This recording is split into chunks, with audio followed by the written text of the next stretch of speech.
En pleine nuit, ce camion livre de la farine tant attendue à une boulangerie de Khan Younes.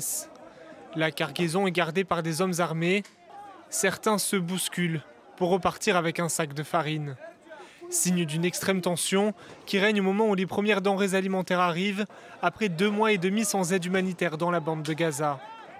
Depuis lundi, des camions ont enfin pu rentrer dans l'enclave via le point de passage de Kerem Shalom, 200 au total selon Israël.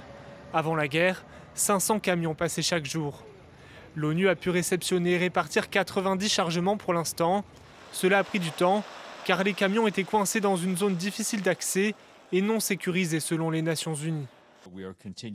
Nous continuons à travailler avec les autorités israéliennes pour identifier les meilleurs itinéraires possibles de Kerem Shalom vers Gaza afin de garantir que l'acheminement de l'aide ne soit pas interrompu. Nous sommes en contact avec les centres d'aide de Gaza pour atténuer le risque de pillage et veiller à ce que l'aide qui entre parvienne aux personnes qui en ont besoin. Mais il est important de souligner que les quantités limitées qui sont enfin autorisées à entrer sont loin d'être suffisantes pour répondre aux besoins de Gaza.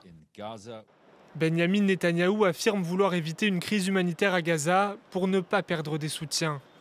Plusieurs pays, dont la France, se sont indignés de la situation dans l'enclave palestinienne ces derniers jours.